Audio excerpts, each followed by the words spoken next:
좋은신문 TV입니다. 구독해 주시면 고맙겠습니다.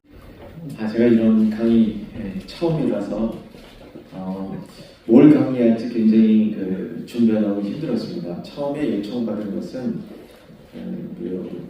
개혁주의 교회론이라는 타이틀이었는데 그 전에 시찰에 같이 이제 시찰 목사님하고 시간 보내러 갔다가 제가 정말 꼼짝도 못하는 목사님이 한 분 계신데 이풍인 목사님이십니다. 저한테 이풍인 목사님이 저를 부를 때 형님하고 부르거든요. 저는 이제 서울 사람이라 누가 형님 부르면 좀 낯설어요. 근데 이제 형님 부르면서 이 강의가 있는데 꼭 해주셨으면 좋겠다고 또 본인 얘기도 아니고 박이성 목사님 얘기를 대신해가지고 이렇게 해주셨어요. 근데 또 박이성 목사님도 마음으로 많이 이렇게 존경을 합니다. 또 이제 시찰 우리 오늘 의리가 있는 우리 시찰 목사님을 오셨는데 다 둘러싸가지고 해야 된다는 거예요.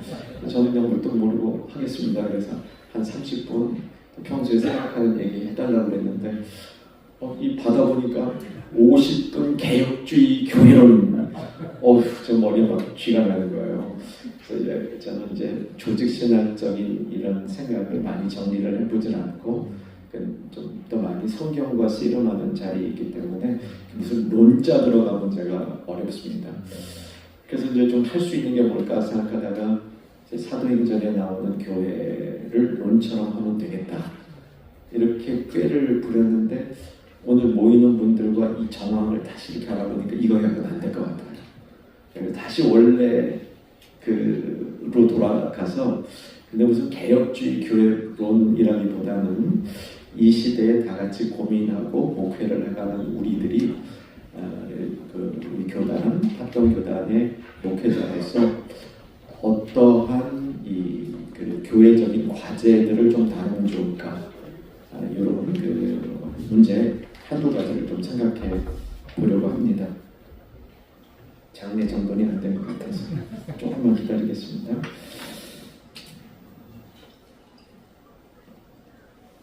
고맙습니다. 주셨으니까 한 모금 하시고.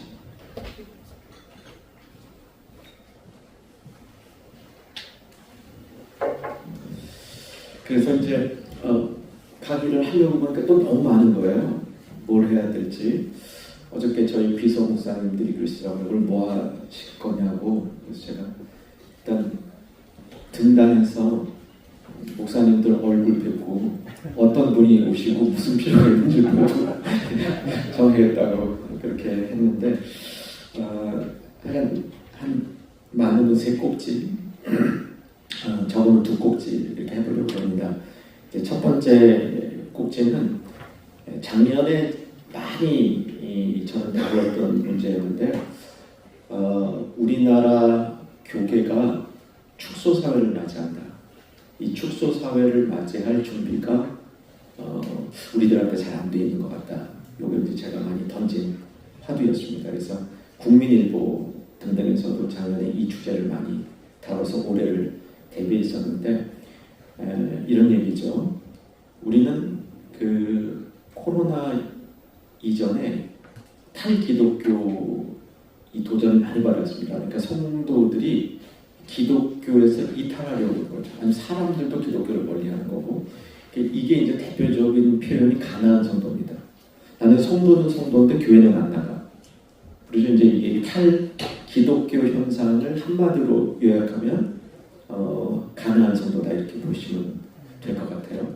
그런데 이제 가난한 성도들 때문에 고민을 해서 어떻게 교회 떠난 성도들을 교회로 돌아오게 할까라고 고민을 하는 중에 벌써 사회는 탈기독교가 아니라 탈종교화로 갔습니다. 그러니까 아예 안 믿는 시대로 가버린 거죠. 이제 탈종교화의 문제가 이게 대두되는 이게 이제 코로나를 중심으로 탈종교화 시대가 되니까 우리는 이제 더 전도하기가 힘들어진 겁니다. 목회데이터 연구소에서 나온 이제 최근 자료를 보니까 코로나 이후에 교세들이 이제 많이 회복됐다 그런 얘기입니다. 그래서 출석 경우는 한 90% 회복됐다고 얘기를 하고요. 재정은 85% 이제 지역에 따라서 좀 80%, 95%, 90% 된 데도 있지만 평균 85%가 이제 회복이 됐다 합니다. 근데 문제는 뭐냐면 새가족 등록률입니다. 그러니까 새가족 등록률이 56%. 그러니까 예전 대비 56% 이제 줄어들었다는 거죠. 그러니까 현저하게 감소된 거죠. 그래서 이게 이제 지금 오늘 이제 첫 번째 이슈로 다룰 축소 사회. 이제 축소 사회가 왜 문제냐면 우리 한국 교회는 계속해서 부흥의 경험을 수십 년 누려왔습니다. 맞죠? 1970년대부터 시작이 돼가지고 불과 얼마 전까지 우리는 계속해서 부흥 그래서 교회는 정상적으로 다음 년 예산이 이전 예산보다 많아져야 정상이고 이게 줄어든다 그러면 심각한 목회적 문제가 있다는 진단을 내린 거죠. 교회 수가 줄었다 그러면 이게 지금 목회가 잘못되고 이 목사님 당회가 큰 프레셔를 느끼는 상황이 되는 거죠. 근데 여러분 보십시오. 축소 사회가 되면 이게 당연한 겁니다. 재정은 줄게 돼 있고 성도도 줄게 돼 있고 이 모든 외관이 줄게 되니까 축소 사회라는 말 자체는 사회학적 용어인데 경제 사회학적 용어인데 이 경제의 모든 지표들이 준 거예요. 그럼 어떻게 해야 되냐면 줄여서 살아야 되잖아요. 줄여 사는 게 쉽지 않잖아요. 교회도 축소 사회 속으로 교회가 들어가게 되면 줄여야 되는데 우리는 부흥이라는 이 성경적인 주제가 팽창이라는 이 사회적 상황을 만들어냈기 때문에 줄인다는 게 굉장히 힘들어요. 이제 코로나 때 우리는 이제 그런 경험을 강제적으로 한 거죠. 강제적 구조 조정을 당한 겁니다. 이제 축소 사회를 교회가 맞이할 때 어떤 모습이 돼야 되는가 이 이슈를 가지고 이제 많이 좀 고민을 했습니다. 이제 축소 사회를 이제 사회학적으로 얘기하면 제 노트 이제 다른 프린트아웃으로 드렸는데요. 두 번째 쪽에 보게 되면 원칙이 없어지고 그래서 사람들이 이기적이 된다는 겁니다. 그리고 이제 모두가 전투하는 모드로 바뀐다. 이건 이제 사회학자들이 하는 결론입니다. 그 다음에 미래가 실존된다. 사실 예견할 수 있는 얘기들입니다. 그 전에 먹던 파이가 있는데 그 파이를 3명이 먹을 때하고 5명이 먹을 때는 사람이 달라지죠. 내가 먹을 게 주니까 훨씬 더 경쟁적이 되고 이기적이 되고 전투적이 되는 거죠. 이제 축소 사회를 맞이하는 문화가 그런 문화 속에 우리들의 교회가 있다는 것을 이제 인식해야 된다는 겁니다. 그래서 이제 이 화두를 던졌던 이유가 너무 그 목사님들이 힘들어하시는 것 같았어요. 이제 저희 교회에 같이 섬기던 부목사님들이 담임 청빈 이게 이제 나가잖아요. 저는 나갔다 온 다음에 그 인터뷰했던 얘기를 듣고 저 기가 막힌 사례가 하나 있어요. 갔더니 장로님들이 그 목사님 오시면 우리 교회가 지금 400명 모이는데 5년 안에 몇 명 모일 수 있게 하실 수 있습니까? 그걸 이제 나중에 이제 아마 그걸 가지고 되물으려고 그랬던 것 같아요. 이거 나중에 목사님 오실 때 뭐 5년 뒤에 600명 얘기했는데 5년 됐는데 우리 지금 350명 줄었는데 어떻게 하실 겁니까? 그런 심사가 아닌가. 적어도 그렇게까지는 안 본다 할지라도 장로님들의 이 생각 속에는 정상적인 교회는 항상 수적으로 커져야 된다는 이 생각이 지배하고 있다는 것을 발견했는데 이건 뭔가 신학적이며 이제 교회론적으로 풀지 않으면 우리 목회자들 일선에서 너무 고생하겠다 그런 생각이 든 겁니다. 약간의 인식이 변화가 있어야 된다고 보여요. 이제 요 얘기는 여기서 조금 중단하고요. 다른 얘기를 하나 끌고 들어와서 얘기를 이어가겠습니다. 박영선 목사님하고 재작년쯤에 좀 교제를 몇 번 했어요. 네, 박영선 목사님 확실히 타고나신 데가 있으셔요. 확실히 교계 어른이시고 항상 이렇게 생각하는 이런 그 목회자 그런 그 훈련이 잘 돼 있으신데 저희한테 그냥 서너 명이랑 같이 이렇게 몇 번을 만났는데 저희들한테 도전을 하셨죠. 뭐라고 도전하셨냐면 한국 교회는 초기에 큰 교회의 화두와 이 역동력의 핵심이 순교였다는 겁니다. 맞는 것 같아요. 이게 이제 대략 역사적으로 보면 일제 강점기부터 시작이 돼가지고 그 이제 한국 전쟁 끝나고 우리나라 교회의 역사는 크게 세 번의 부흥의 흐름이 있다고 저는 보거든요. 일제 강점기 때 평양 대부흥 운동을 통해서 부흥의 흐름이 있었고요. 그 다음에 두 번째 흐름이 한국 전쟁이 끝나고 1953년에 두 번째 흐름이 있어요. 이때 지금 좀 힘이 있는 현재 교회들이 그때 설립되는 교회들이 몇 개 있어요. 충영교회가 그중 하나입니다. 이 부산 피난 시절에 전쟁 끝나고 사람들이 조금 안정을 찾을 때 너무 힘들고 공허하고 이러니까 그때 이제 교회가 막 부흥하기 시작하는 거죠. 그래서 지금 이제 저희 교회랑 얼추 2023년에 재작년에 70주년을 맞은 교회들이 그때 세워진 교회입니다. 뭐 세국교회 이러면 그 이전에 선교사님들 이제 하는 교회고요. 그 다음에 큰 교회들이 20년 뒤에 그러니까 70년대 초중반에 경제 부흥이 일어나면서 강남 중심으로 지금 이제 대형 교회들, 뭐 사랑의 교회, 광림교회, 소망교회, 광림제 모르겠다, 소망교회, 남서울교회 이런 교회들이 이제 70년대 초중반에 세워지는 거죠. 그 교회들이 이제 그때 큰 부흥을 일으켜서 저는 세 그룹이 있다고 그러는데 박영선 목사님이 던진 주제는 이거였어요. 한국 교회 안에 순교라는 흐름이 분명히 있고 그 흐름이 교회의 많은 동력을 좌우에 이끌어왔는데 그 다음에 이제 부흥이라는 큰 화두가 있어 부흥 하고 쭉 갔어요. 그 이제 뭐가 될 거냐는 거죠.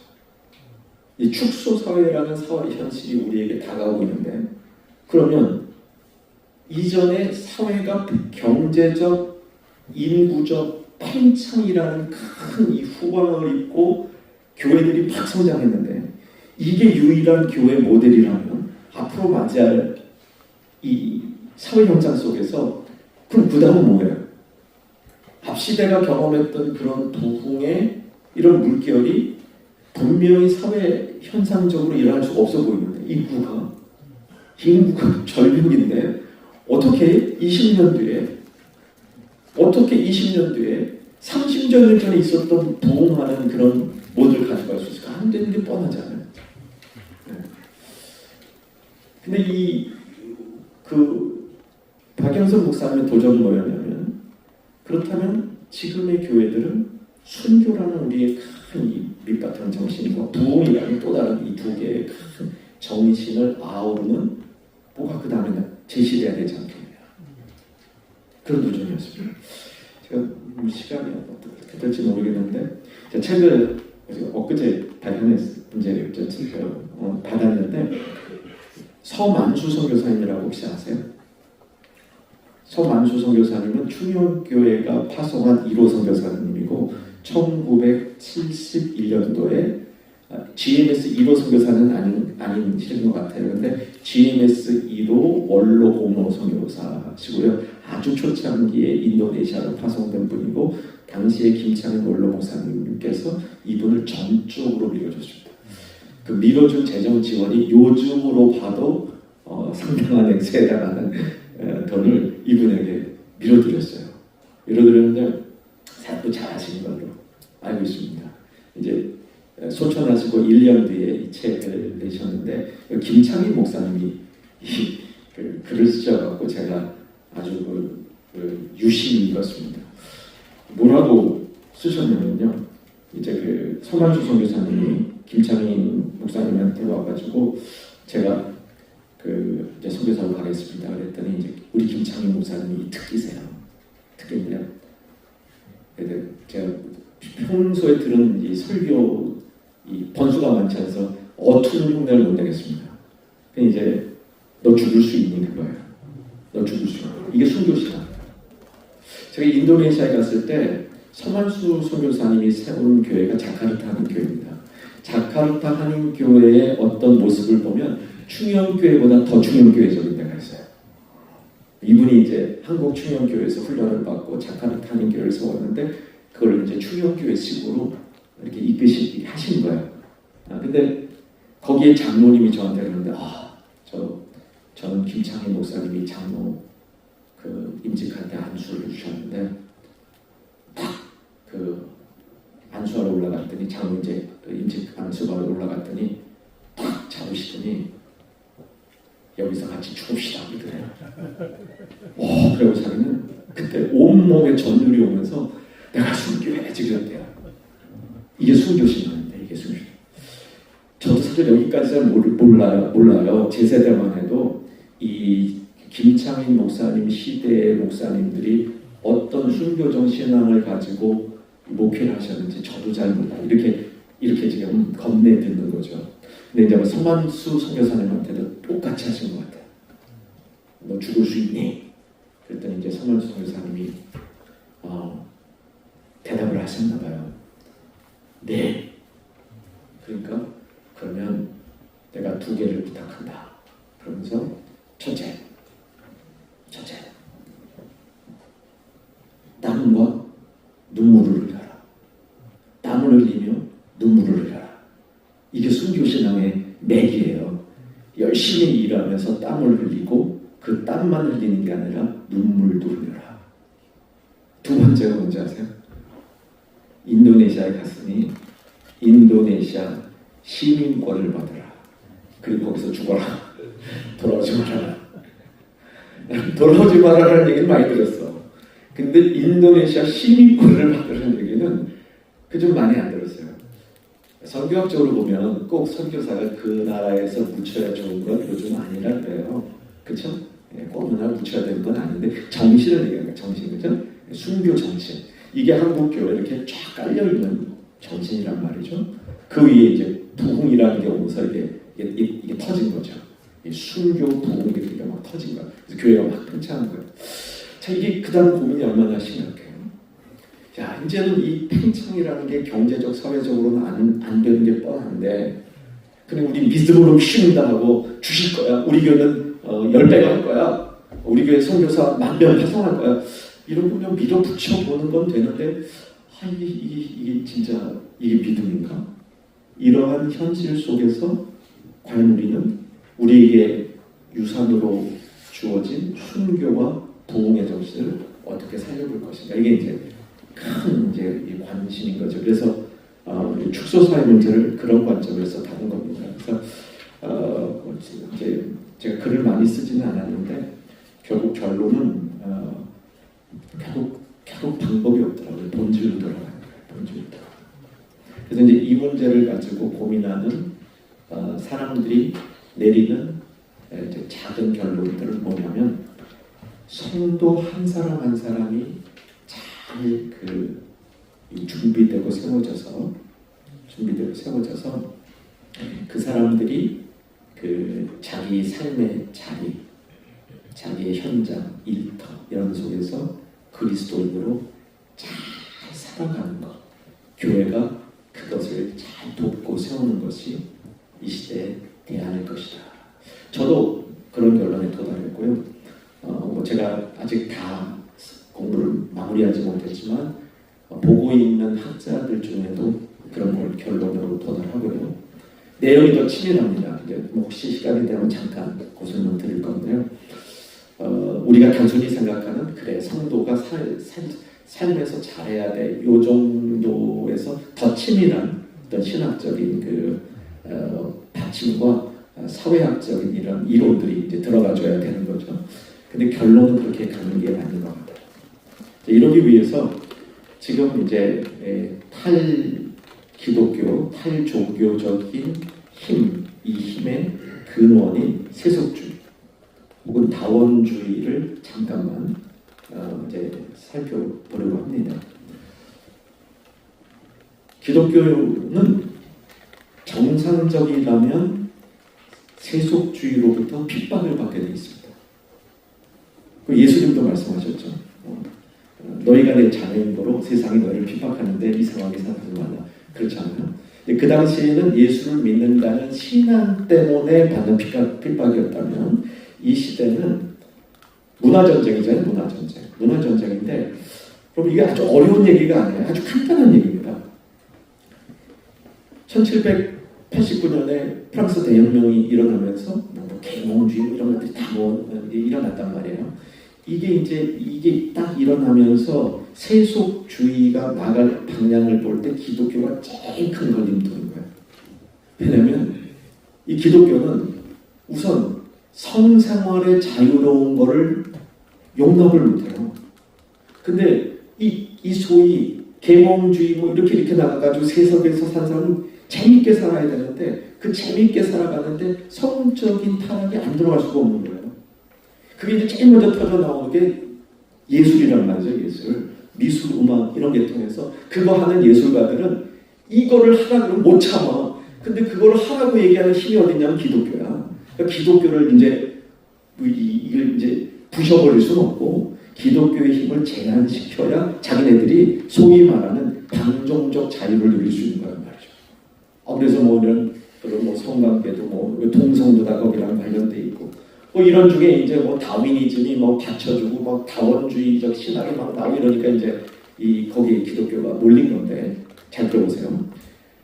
저는 캐나다에서 공부를 좀 했습니다. 캐나다에서 긴 시간은 아니었지만 캐나다에서 3시간이 있었고 미국은 오래 살았는데 유럽에서 이런 그 세속주의가 교회를 공격하면서 일어난 그 전략 방법이 뭐냐면요.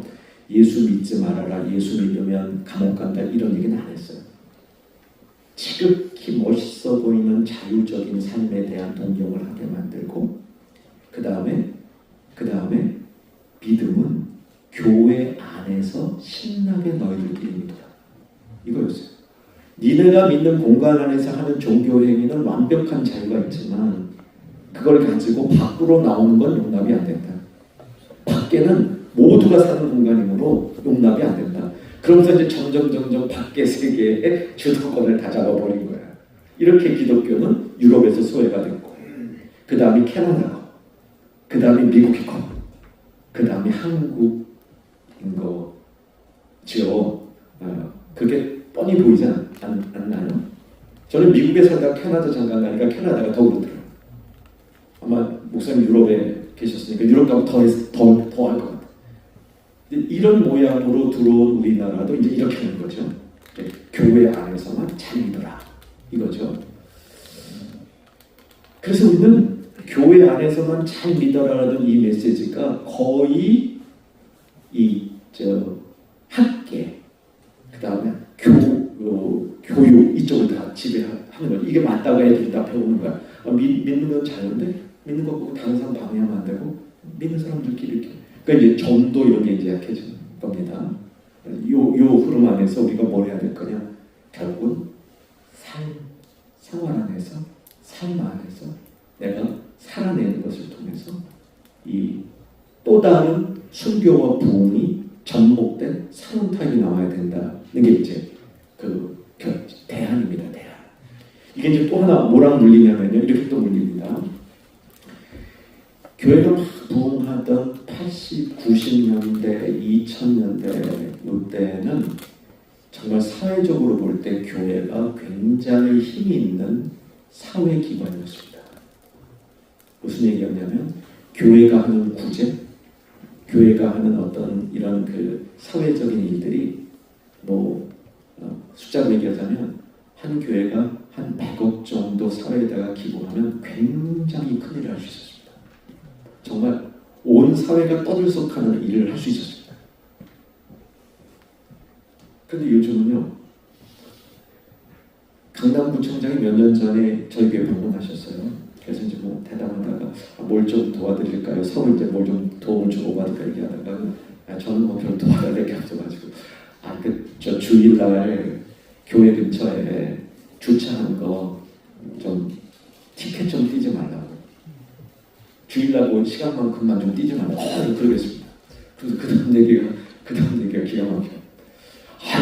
저희가 주차 벌금 해가지고 버는 돈이 정말 얼마 안 됩니다. 거기서 번다는 게 1년에 한 340억 정도밖에 안 됩니다. 아무것도 안 됩니다. 그렇죠. 차원이 달라요. 저희 교회도 복지관이 있습니다. 충현복지관에. 충현복지관 예산이 한 70억대 후반입니다. 한 78억이면 어려운 한 70몇 억이 돼요. 근데 그것 중에 대부분 다 그 관에서 줘요. 저희 교회에서 내는 건 얼마 안 돼요. 그러니까 그게 누구를 따라가요? 정부를 따라가요. 정부가 부재나 이런 데 있어서 교회의 어떤 이제 의존도가 높지 않아요. 그러면 우리가 생각해야 될 게 뭐냐면 시간이 갈수록 교회가 교회다움을 드러내는 게 많은 물질이나 물량이 될 수 없다는 얘기를 제가 드린 거예요. 그래서 잉여 예산이 100억이 있는 교회나 1000만 원이 있는 교회나 세상에서 볼 때는 다 그냥 별거 교회야 교회. 이런 시대가 지금 왔고 더 그게 깊어질 거예요.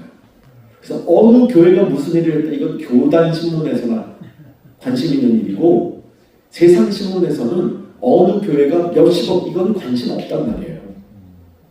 그럼 이 사회 현상 속에서 이런 축소 사회에서 우리는 뭘 해야 되냐 했을 때 우리의 초점은 성도 한 사람 한 사람, 성도 한 사람 한 사람이 정말 삶의 자리에서 그 사람이 성도로 살아가는 이 성도들이 우리 교회에 몇 명 있느냐보다는 있느냐 제가 보기에는 이게 축소 사회의 참 교회론의 저는 이 본질적인 축의 방향을 생각합니다. 그러니까 좀 큰 교회는 그런 사람이 많겠고 상대적으로 적은 교회는 적겠는데 그 수가 많고 적은 것도 저는 그렇게 중요하지 않다고 봅니다. 결국 그렇게 살아가는 성도들이 그 사람들을 통해서 전도가 되고 그 사람들을 통해서 기독교가 나타나고 그 사람들을 통해서 하나님의 역사가 일어나는 시대가 저는 축소 사회 속에 우리가 추구할 교회론이라고 확신하는 겁니다. 그래서 저는 이 연구를 한 2년 전부터 좀 시작해서 작년에 틈틈이 많이 한 편인데요. 내린 결론이 평소에 하는 거랑 크게 다를 게 없어요. 그래서 말할 때 보면 그 얘기 같아. 근데 잘 보면 그 얘기가 아닙니다. 훨씬 더 분명하고 치밀하고 기존에 우리를 지배하고 다미네이트하던 이 프레임, 틀을 개혁하지 않고는 나갈 수 없는 길입니다. 계속 우리는 그저 치고 고민만 하고 왜소하게만 느낄 겁니다. 저는 이 축소 사회에 필요한 이런 교회론들이 겉으로도 획기적인 게 없어요. 다 여러분 아시던 거예요. 목회 초기부터 강조하셨던 거 아니에요. 근데 그 안에 우리 과거에 쭉 있었던 부흥과 또 순교를 아우르는 새로운 이 시대를 이끌 수 있는 그런 초점이 있다고 저는 생각하고 있습니다. 조금 더 제 나눔을 보충하기 위해서 좀 선이 걷지만 두 권의 책 내용을 간단하게 이제 여러분하고 나누려고 해요. 노트로 되어 있는 거 3장은 다 끝났고요. 그 다음에 보면 초기 기독교와 인내의 발효라는 책의 한 부분을 좀 요약해봤습니다. 이 책이 여러분 한번 검색해 보시면 어떤 책인지 알 거예요. 제가 집에 서가가 있어가지고 오늘 교회에서 이따 와서 못 갖고 왔는데 책이 아주 예쁩니다. 책이 예쁘고 앨런 크라이더라는 아주 경건주의 쪽에서 이제 성장하신 분인데 그냥 옥스퍼드 박사고 제가 옥스퍼드 캠브리지인데 이 분이 초기 기독교와 인내의 이게 역사신학적인 관찰입니다. 역사신학적인 관찰인데 몇 꼭지로만 딱딱딱 요약해 드릴게요. 이 책의 화두는 기독교는 초기에 전도할 수 없는 환경임에도 놀라운 속도로 전도가 되고 부흥이 된다. 이게 왜 이렇게 됩니까? 그 근원을 찾아가 보니까 초기 성도들에게 인내라고 하는 특별한 세상이 보고 싶어 하는데 세상은 볼 수 없는 특별한 미덕이 있었다는 거예요. 우리는 믿음, 소망, 사랑을 생각하는데 믿음, 소망, 사랑을 우리 기독교의 독특한 미덕이라고 얘기하는데 이분은 역사적 고찰과 관찰을 통해서 믿음, 소망, 사랑이 아니라 인내가 그 자리에 있어야 된다는 걸 얘기하시는 거예요. 근데 저는 개인적으로 인내와 소망이 형제라고 생각합니다. 성경적으로 볼 때. 그래서 이것은 인내라는 것은 소망하고 굉장히 관련이 있다고 생각을 해요. 분명히 요즘에도 사랑이라는 걸 가지고 기독교가 세상과 구별되기는 힘들어요. 왜냐하면 세상에 즐기는 엄청난 종류의 사랑이 있어요. 그래서 기독교가 우리는 사랑입니다 그러면 세상에서 우리는 더 재밌는 사랑이 있는데 그럴 거예요. 믿음도 아닌 것 같아요. 요즘은 기업에도 믿음이 있어요. 이익 추구하는 게 아니라 어느 집단에도 자기네가 믿는 그 믿음이 있어요. 그러니까 기독교의 믿음이 그 믿음하고 뭐 그렇게 크게 안 달라 보여요. 그래서 관심을 크게 안 가져요. 근데 소망은 믿음과 사랑에 비해서 세상에 없는 것 같아요. 희망 얘기하지만 이 세상의 희망과 기독교의 소망은 확연히 구별될 수 있는 요소가 있다고 봅니다. 그럼 이제 그 관점에서 보면 인내도 그렇다는 거죠. 이 책에 여러분한테 제가 이렇게 노트로 좀 소개해드린 거는 좀 아랫부분에 인내 유익 부분 보고 계신가요? 이 책의 앞권은 이 부분이에요. 뭐냐면 인내가 기독교인의 독특한 이분은 아비투스라는 말을 쓰는데 먼저 아비투스라는 말이 좀 우리가 설명이 필요한 말입니다. 우리 목사님들은 이제 아비투스라는 말에 이렇게 잘 오리엔테이션이 안 돼 있어요. 근데 이 아비투스라는 말을 그냥 머릿속에 이렇게 인용만 해두시고 이분이 얘기하는 것은 인내가 아비투스가 돼서 성도들은 인내를 자연스럽게 실행했다는 거예요. 그러니까 아비투스를 보통 이제 이 사회학적 용어에서 이 블랑서인 아비투스를 사용할 때는 이렇게 생각하지도 않고 행동에 옮기는 것이 1번 의미는 아닌 것 같아요. 1번 의미는 어떤 집단이 그 집단이 다른 집단과 구별되어지는 독특한 생활 양식, 문화 양식, 이걸 아비투스라고 보통 1번 정의가 그런데 이 아비투스가 실천이 될 때는요, 그 아비투스 안에 있는 사람들은 생각하지 않고 실천해요. 저는 이거 굉장히 중요한 우리 그 기독교 교육적인 의미가 있다고 봅니다. 우리가 인내를 보통 훈련으로 끝나요. 훈련, 양육 이래요. 근데 아비투스가는 그게 그냥 실천이 몸에 배인 데까지 가야 돼요. 실천이 몸에 배인 데까지. 그러니까 이제 인내가 그리스도의 성품이면서 초대교회 성도들은 그것을 익혀서 이 인내라는 것을 가지고 기독교가 다른 문화와 구별되어지는 그 어떤 이런 독특한 행동 양식, 문화 양식을 만들었는데 그게 그러니까 하나님의 성품, 그러니까 우리 안에 새 사람을 부를 때 주신 선물, 이게 훈련, 아주 지독한 훈련까지 합쳐가지고 이게 됐는데 이게 세상과 구별됐다는 거예요. 이해되셨죠? 네. 그 다음에 여러분 참고해 주면 유익할 게 뭐냐면 오늘 멀리서 오셨으니까 이런 거 좀 가져가시면 괜찮을 것 같아가지고 인내를 교부들 있잖아요. 교부들 알렉산드리아의 클레멘트, 오리게네스, 터툴리아누스, 키프리아누스, 락탄티누스 이런 교부들이 인내에 관하여 쭉 쓴 원전들을 이 저자가 읽으면서 그 인내에 이분들이 어떻게 그 인내를 설명해 준다는 게 뽑아냈어요. 이게 참 좋은 이런 책이잖아요. 이런 책 좀 쓰면 얼마나 부럽죠. 감사하기도 하고 아주 원전에서 뽑아내는 원전에서 엑기스입니다. 알렉산드리아의 클레멘트는 인내를 삶의 방식이라고 얘기했다는 거예요. 이 책 읽어보면 훨씬 자세히 저는 이제 아주 키워드만 뽑은 겁니다. 오리게네스는 지속적인 인내를 통해서 성도는 기독교 변증한다. 그러니까 우리가 인내 삶을 통해서 기독교를 변증할 수 있다는 거예요. 이게 이제 정말 전도지죠. 전도지. 터툴리아누스는 하나님의 성품 그리고 소망의 생활 방식이다. 키프리아누스는 이게 제자의 길이라고 이게 제일 많아요. 키프리아누스가 제자의 길을 인내라고 설명을 합니다. 락탄티노스는 최고의 덕, 그리고 예배와 선교의 열쇠가 인내라고 얘기합니다. 오늘 키워드만 드렸으니까요. 정말 여러분이 이걸 가지고 조금 더 목회에 적용해 보시기 원하시면 책을 좀 이제 보시면 좀 더 정확하게 나오는데, 그냥 묵상만 하셔도요, 여러분 일반 목회 그냥 쓰실 수 있어요. 이 책 읽기다가 붙여주시면요, 아 그래 이게 그래 인내라는 게 말이야 제자의 길이라고 그랬는데 한번 묵상 그럴 것 같아. 그러니까 떠오르시는 걸 이렇게 노트 이렇게 적어놓으시면 여러분들이 성도한테 설명할 때 좀 폼드나잖아요.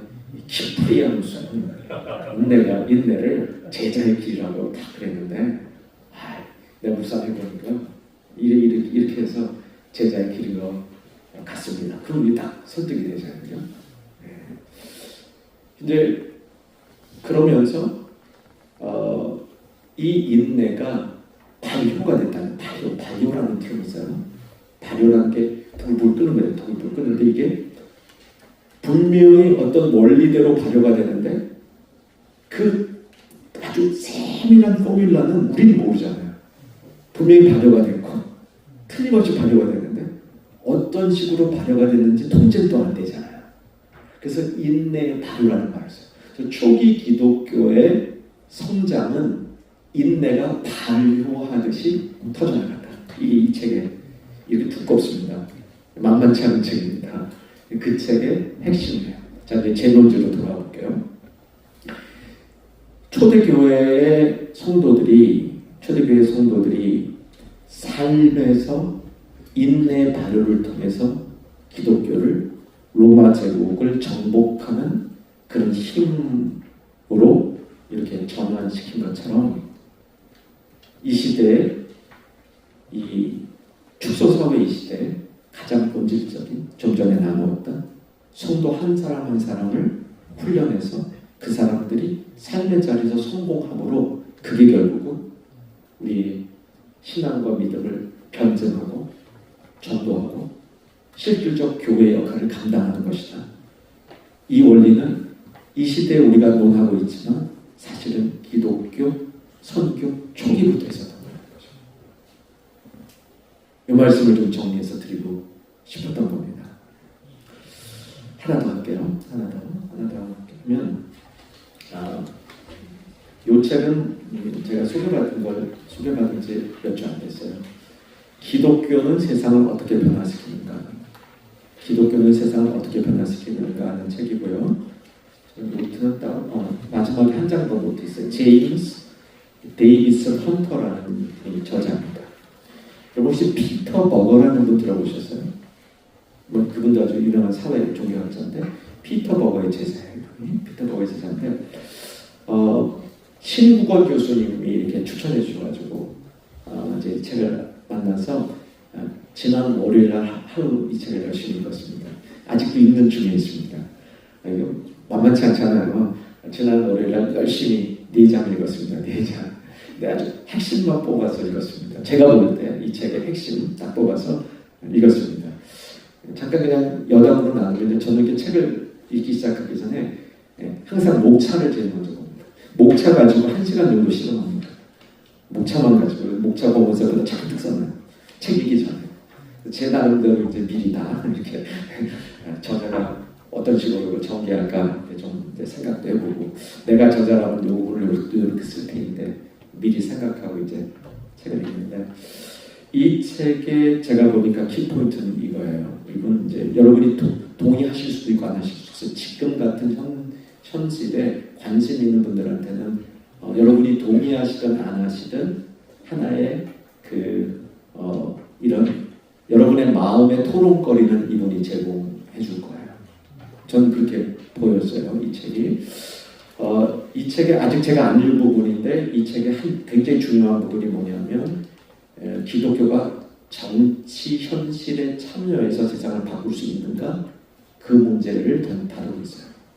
미국의 기독교의 큰 세계의 흐름을 얘기하면서 소위 우리가 말하는, 우리식으로 바꾸면 우파, 좌파, 그 다음에 관심 없는 파, 무관심파. 무관심파가 제세르파야.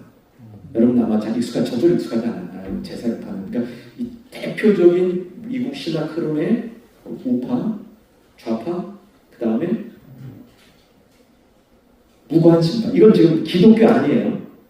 기독교 안에 우파, 기독교 안에 좌파. 우리를 말하면 우리 같이 보수 신앙, 여기 좀 이렇게 좀 자경화된 신앙이라고 해야 되나 이런 신앙, 그분들 말로 열린 신앙, 그 다음에 무관심 신앙, 무관심 이게 세 파가 있는데 그 세 파를 갖다 아주 잘 분석해 놓은 것 같아요. 관심 있으면 읽어보시면 좋을 것 같아요. 근데 이제 이게 미국 현실이라는 걸 이해하시고 읽으시고요. 당연히 저자는 개혁주의하고 상관없습니다. 네. 그런 것들은 이제 종교 사회학자들이 하는 거예요. 그러니까 이제 그런 관점에서 그 정보 수집 차원에서 읽으시면 좋을 것 같아요. 이분의 결론은 뭐냐면요. 이분의 결론은 여러분 동의 안 하실 수도 있습니다. 정치 참여를 해서 세상을 바꿀 수 없다가 이분 결론이에요. 그럼 어떻게 해야 되느냐? 그게 이제 제가 지금 이번에 핵심 하이라이트인 4장, 3부 4장인데 시간이 한 5분 남았다. 그죠? 이렇게 정리해야 되겠어요. 영어 단어로 faithful, 신실한 presence. 이 저자가 현존이라고 번역했는데 좀 마음에 안 들어.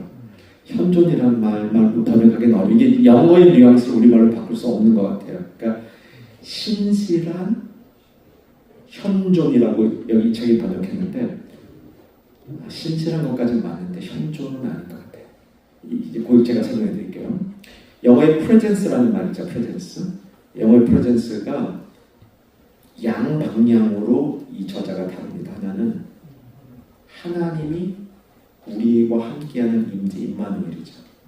하나님의 presence, 하나님의 presence within us. 우리 안에 계시는 현존하시는 하나님 이 주제로부터 달라요. 그래서 그분의 신학적으로 우리가 많이 동의할 수 있는 부분입니다. 그러니까 모든 이분의 이 책에서의 사고의 기반은 이거예요. 하나님이 성육신하셔서 우리와 함께 presence, 하나님의 presence를 우리에게 보여주셨다는 거예요. 이게 절대적이고 신실하다는 겁니다. 그러므로 우리도 세상 안에서 우리의 presence를 보이고 살아야 된다. 그것도 faithful하게, 신실하게 세상 안에서 within, 세상 안에서 신실한 우리의 presence를 보이고 살아야 된다는 겁니다. 이게 이분 결론이에요. 여기 조금만 이제 더 이분 결론에 살을 붙여야 어느 정도 이분을 이해하게 돼요. 보면 제 노트를 찾아가 주시면요. 신실한 현존의 신학, faithful presence within 이렇게 이분의 메인 포인트를 적어놨고요. 하나님이 우리 안에 presence를 보시는 겁니다. 거기 358쪽이 대표적인 부분이니까 나중에 원하시면 읽어보시고요. 이게 세 부분으로 하나님의 presence를 설명합니다. 첫째는 하나님이 우리를 추적하고 계시다. 계속 추적하면서 우리와 함께 계시다는 겁니다. 우리와 동일시하시면서 함께 계신다는 겁니다. 이게 성육신.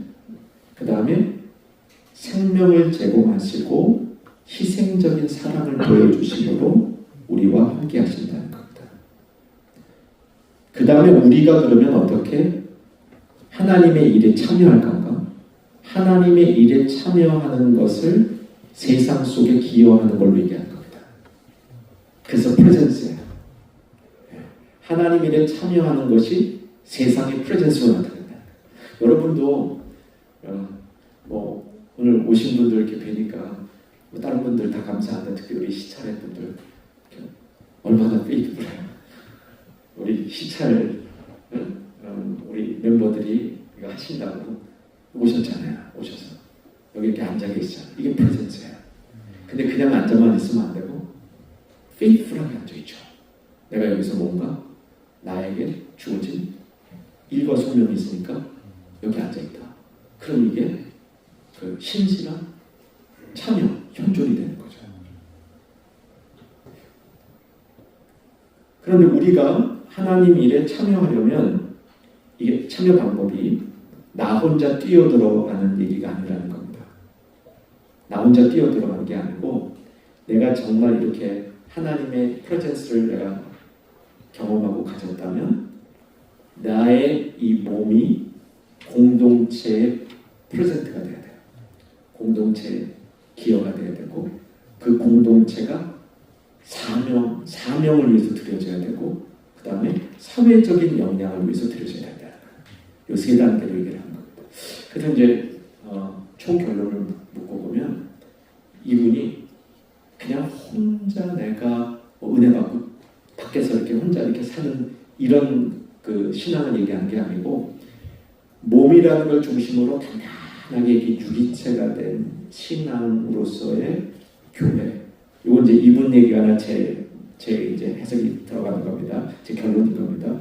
그래서 우리가 정말 그리스도의 그 구원의 역사와 우리가 받은 은혜, 그 다음에 우리에게 주신 은사, 달란트들이 연결되어서 교회가 유기체적인 단단한 그런 이제 생명체가 되고 그 생명체 된 교회가 사명을 가지고 이 땅에 들어가서 선한 영향력을 미치는데, 그렇죠? 이 몸 자체도 이 아주 유기체적일 뿐만 아니라 그 비전 자체가 이 세상 전체를 하나님의 몸으로 또 보는 그런 커다란 이제 비전이. 자칫하면 우리는 몸인데 쟤네는 나랑 타짜야 이런 개념이 아니고 우리만 하고 쟤네는 우리의 선교에 대해서 이런 분리 개념이 아니고 이 분 개념 가운데는 전체 이 사회 전체를 다 품고 있는, 마치 바울이 이방인을 다 품고 있었던 것 같이 그런 몸의식이 여기 이제 들어가면 이번 해석이 더 빛날 것으로 보입니다. 한 가지 더 하고 싶은 얘기가 있었는데 여기까지 딱 하고 50분 된 것 같습니다. 한번 10분 걸고 상해요. 여러분 쉬시고 다 하려고 뭐냐면요. 그거 요즘에 이제 생애 주기라는 그 이제 그 데이터가 나왔어요. 그래서 그 생애 주기에 관한 이런 목회 연구적 데이터를 어떻게 교회에다 적용할 건가 그 이슈인데요. 다음 기회에 하도록 하겠습니다. 마치겠습니다. 좋은 신문 TV를 시청해 주셔서 감사합니다.